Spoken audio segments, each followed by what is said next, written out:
Bobby Mack and I don't spend every moment aboard our cabin cruiser Serendipity on jade green waters reminiscent of the Gulf.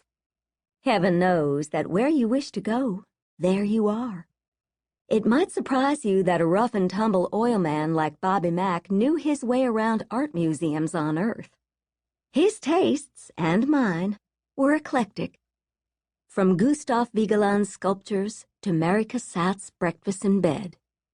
It was heavenly now to see one of our favorite artists at work. Sunlight dappled water lilies in the pond. Bobby Mack and I stretched on a blanket, quiet as stone cherubs, watching Claude at work on a new painting. A telegram sprouted in my hand. My eyes widened. I will admit to a thrill of excitement. I waggled the stiff yellow sheet at Bobby Mack. He gave me a thumbs up, as he always does. What a guy. We met in high school when he was a dark-haired, muscular senior, and I was a skinny, red-headed sophomore. We've been having fun ever since. I blew Bobby Mack a kiss and went at once to the Department of Good Intentions, arriving immediately. That's the beauty of heaven. Here can immediately be there. It's all in the spirit. Oh dear, you are already puzzled. Bobby Mack, sunlight-dappled pond? Do I mean Giverny? Claude? Telegram? From there to here in a heartbeat? Perhaps I should begin with me. I am Bailey Ruth Raeburn, late of Adelaide, Oklahoma. Yes, late, as in dear departed. Dear departed has a lovely ring, though I'd be the first to agree that not everyone in Adelaide had adored me.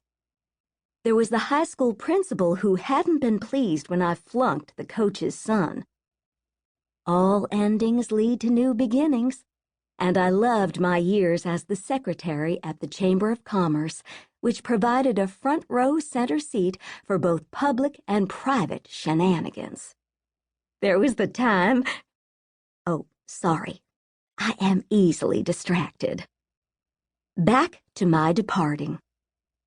Bobby Mack Raeburn, the captain of my heart and of the Serendipity, steered us out into the Gulf of Mexico seeking a recalcitrant tarpon despite lowering clouds and a whipping wind on what would be a fateful day. For us. Suffice to say, after a valiant battle with the elements, the Serendipity was lost in the Gulf, and Bobby Mack and I arrived in heaven. Now the Serendipity, as bright and fresh as on the day she was launched, rocks in a tranquil heavenly sea and provides a haven for me and Bobby Mack. Those who dismiss the idea of heaven as balderdash will flee from my narrative. Isn't balderdash a lovely word? I am in good company.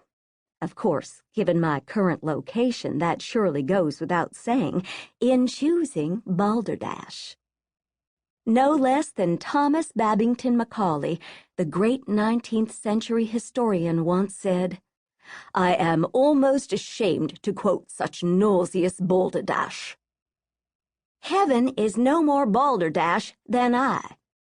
However, to convince the skeptic is not my task at the moment.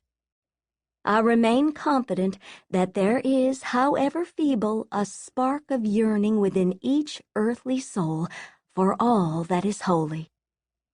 Don't be put off by a mention of holiness. Heaven isn't solemn.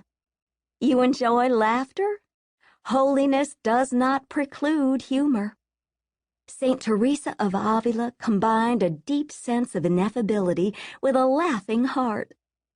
As she once said, "Lord, if this is the way you treat your friends, it's no wonder that you have so few." Laughter is always to be found. Just the other star-spangled night, Bobby Mack and I loved every minute of Danny Thomas's new special, and St. Jude was in the first row cheering him on.